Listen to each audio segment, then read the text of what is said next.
All these ways of keeping ourselves from actually just experiencing what is here now. And for us to ultimately be able to experience this vaster reality within us, as a wave expressing individually, but being in continuum with the rest of the ocean, we have to know all of it.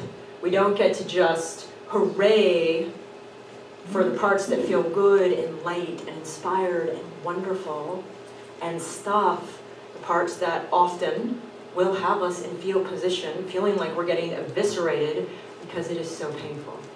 So, we could talk about the mind for a long time, but I think we've covered it there.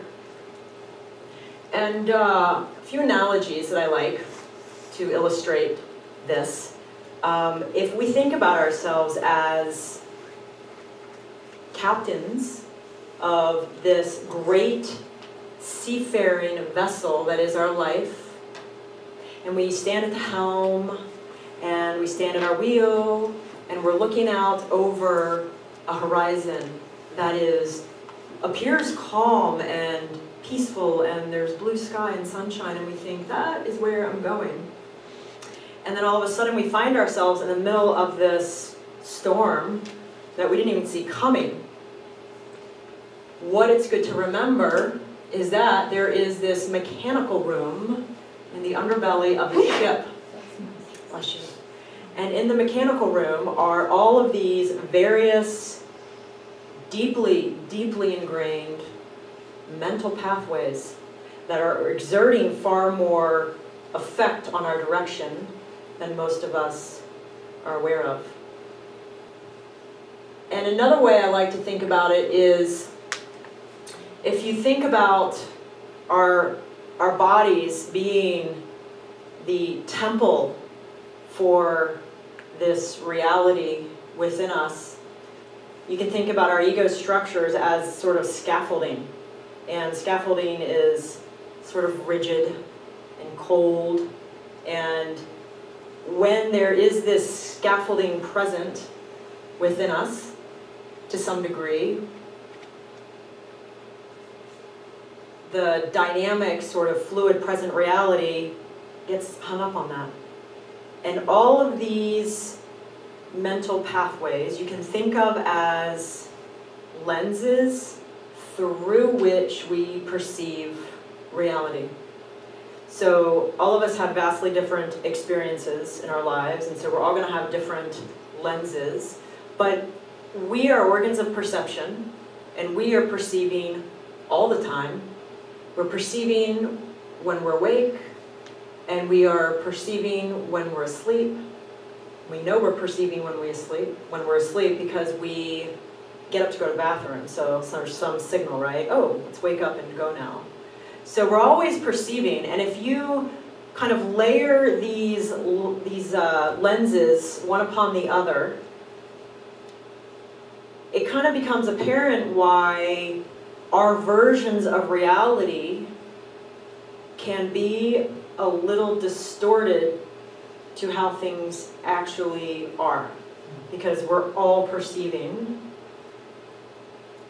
according to our own unique lenses and pathways. And then lastly, for that analogy, isn't that pretty?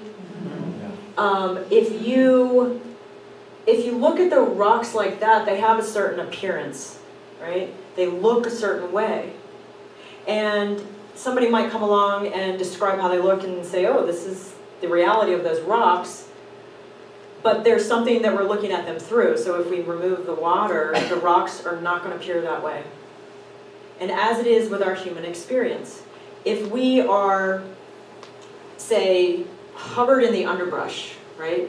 If we're hovered in the underbrush, things are going to seem a certain way to us. And we can fight with others about this is how they are. And we can, live our reality based on how things seem to us in the underbrush. But occasionally, by some grace of the divine, we come out of the underbrush. And then maybe we walk up the side of a hill that turns into a mountain, and all of a sudden the perspective is vastly different. And this perspective that I'm talking about here this evening, the source within, not so much an intellectual perspective, because it's not something that we can read our way into. It's not something that we can talk to others about and all of a sudden have the experience.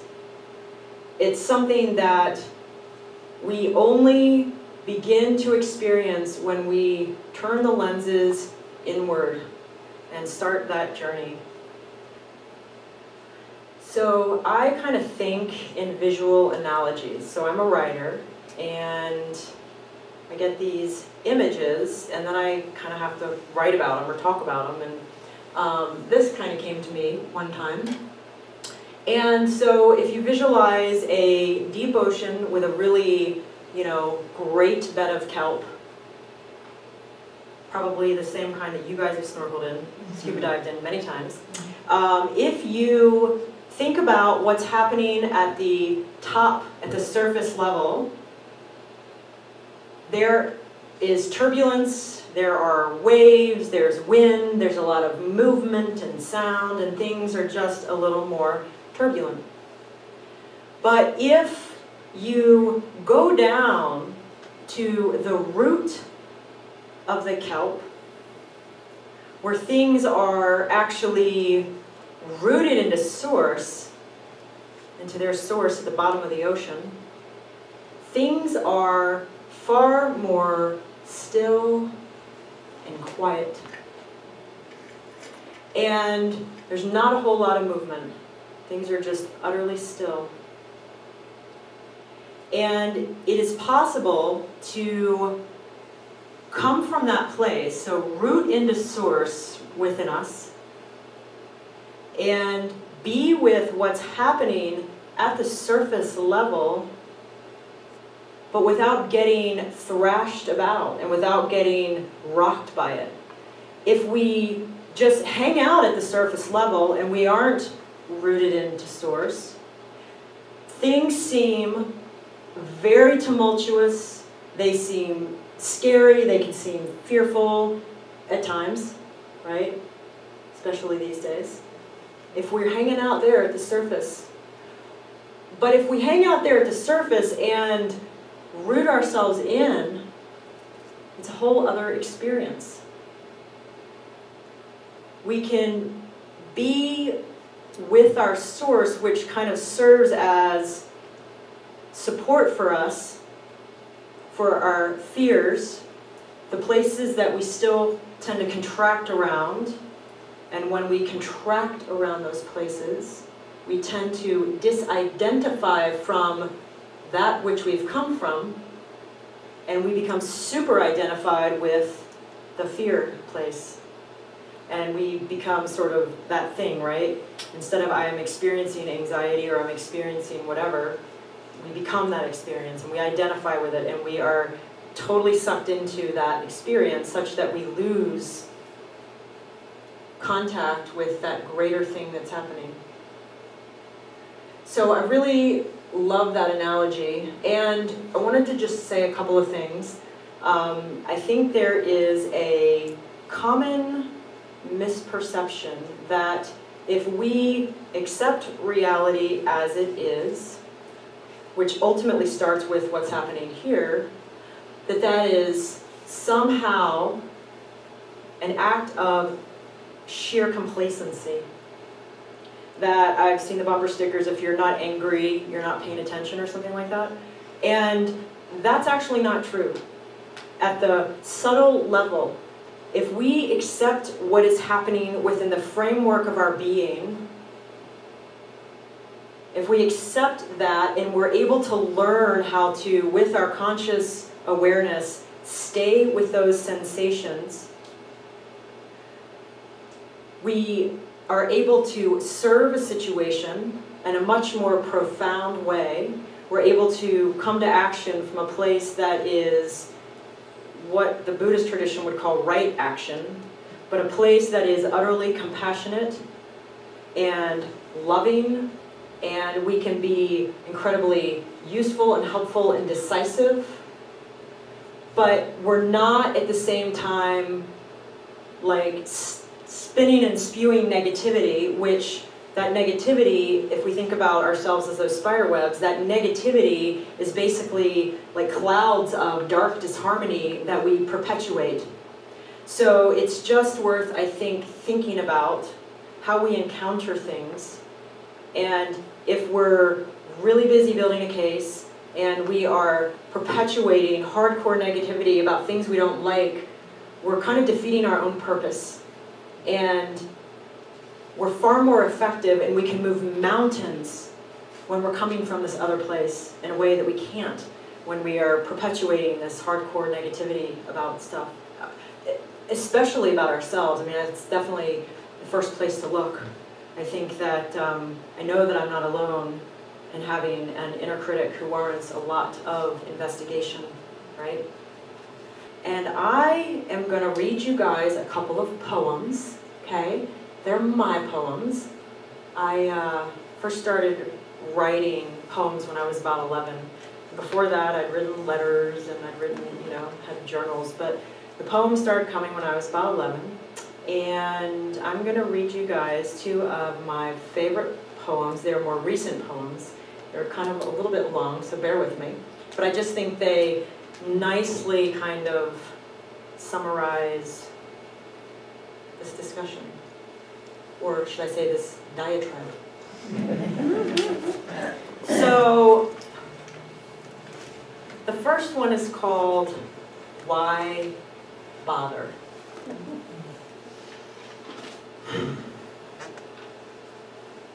I once believed that the only constant is change.